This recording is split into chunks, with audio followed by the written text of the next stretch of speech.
Spent just over 2 days in Delhi, and the reason why I went to Delhi was because obviously we've just had the 100th day that Prime Minister Modi's been in power, and it was a good time to just nip over there and obviously see where we are as such. Although it's only 100 days is nothing in a 5-year term, it was quite interesting to go and see the bureaucrats in various ministries and various other meetings we had in Delhi, just to see if sentiment had changed and actually if things are moving, or it's just all hyperbole and just noise.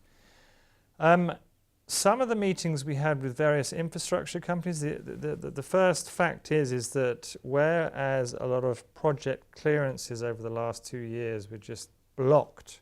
So for example, you might have had the central government approve a coal mine or an iron ore mine in one state, and then actually the Ministry of Forestry and the Environment would actually slap down and say, no, we're not going to, we can't allow that because you need our clearance, and we're not going to give it clearance because it's not past our issues. So what happened was, as Simon mentioned earlier, all the ministries were fighting each other.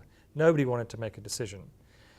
Interestingly, when I was in Delhi last week, some people were saying actually the clearances now are coming in so thick and fast that they're becoming almost too liberal, and that a lot of projects which actually there might have been a bit more of environmental issues with these projects are just getting shunted through because they want action.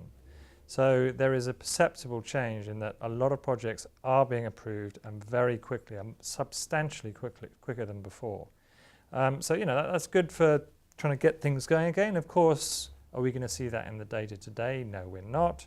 It'll take 6 months, maybe even 18 months before you see these sort of evidence of increasing infrastructure spend. But what we can say is certainly projects are being cleared. The other thing is actually the other interesting takeaway from my trip was, I was in Delhi a few months back. You meet the same people, and a few months back prior to the election, getting an appointment was difficult with these people. Even if, would they turn up was always a bit of a question in the air.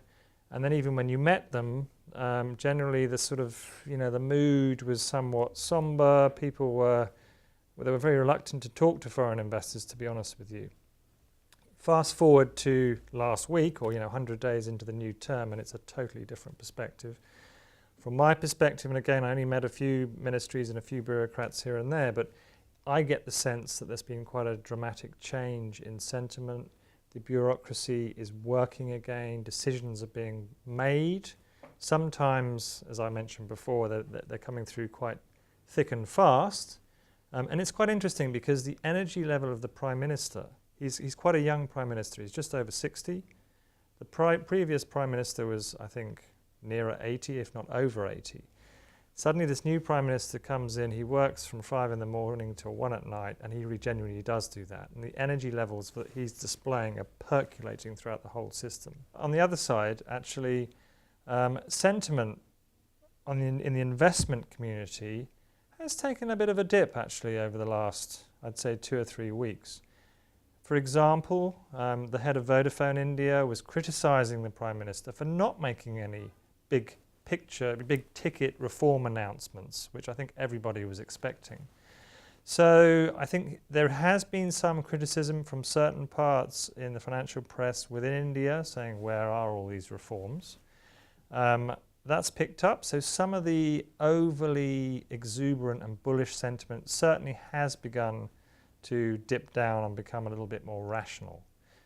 From my perspective and from our perspective, we think actually that Modi was never going to make any big picture announcements prior. We've got one more set of elections coming up in October. There's 4 or 5 major states that were coming up for some state elections. Now, we're not going to have any unpopular announcements coming into those elections, but once they're done, we think that there will be a pickup in announcements, if you like. Now, I don't think there's going to be anything dramatic, but there will be a pickup in announcements after that. And so we think actually that the current sort of dip in the markets and the dip in sentiment is actually, it's quite positive for the longer term picture, because it was a bit frothy before.